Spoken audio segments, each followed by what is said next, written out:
Hey, welcome back everybody. This is Eric Ottinger, licensed clinical addiction specialist, professional counselor, mindfulness meditation teacher, and clinical trainer. So shoot another video for you here in Charlotte, North Carolina, where I'm licensed and have been doing this clinical practice over the past 9-10 years. And today I want to especially address the issue of mindfulness meditation, its place within the healthcare system, and its place within addiction recovery, or more so maybe with overall mental health well-being.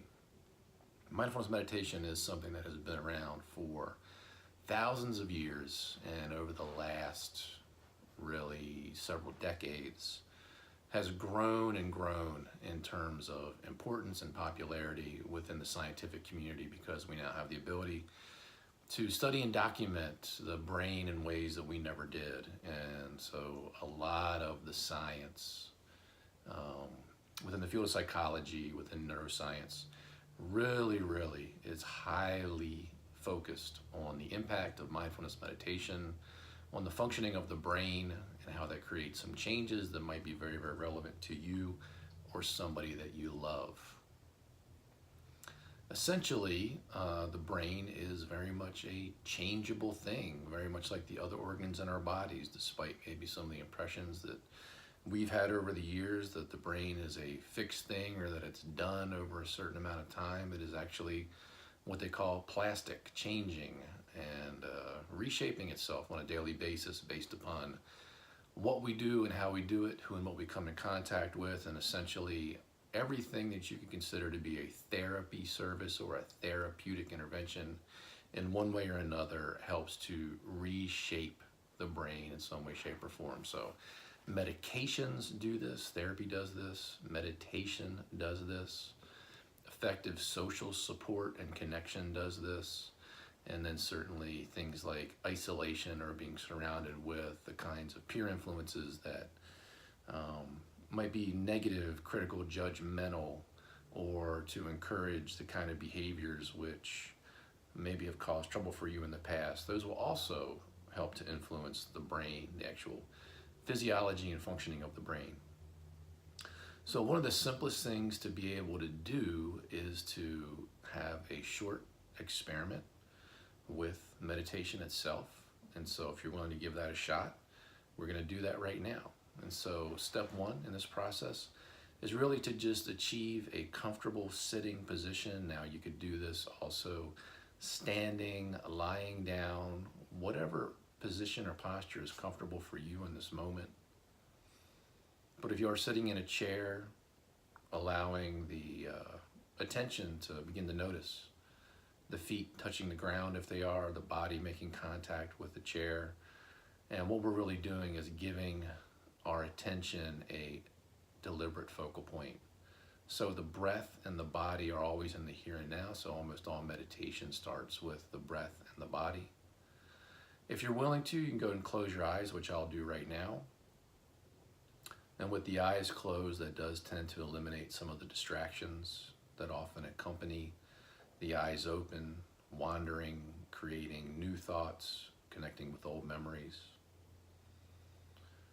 If you prefer to not close your eyes, you could certainly look down at a 45-degree angle towards the floor.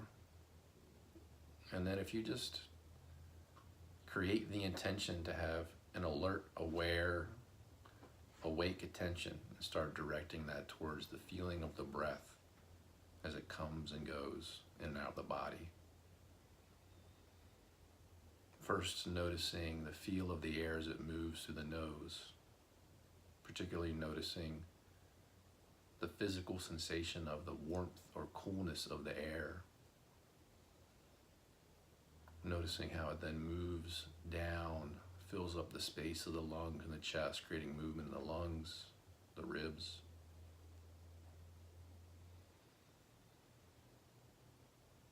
And noticing the full duration of the breath from the beginning of the inhale to the completion of the exhale, and not trying to force or change anything at all. Just allowing the breath to come and go in its own normal and natural pace.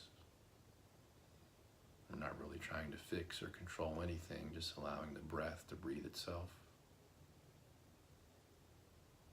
And each and every time that the mind may wander, which it certainly will eventually, every time that you notice it wander, bring it back to feeling the breath, reconnecting with the here and now, the movement of the breath.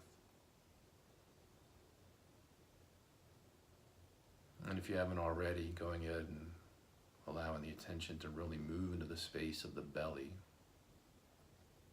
feeling the way that the stomach moves, much like the lungs and the chest. Expanding on the inhale, pulling back in on the exhale.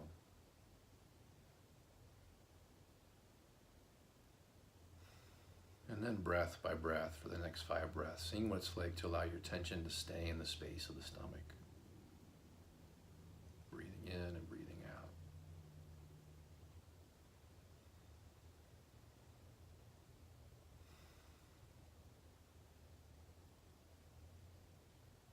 So that once you reach that 5th exhale, you then feel ready to slowly and gently reopen your eyes at your own pace.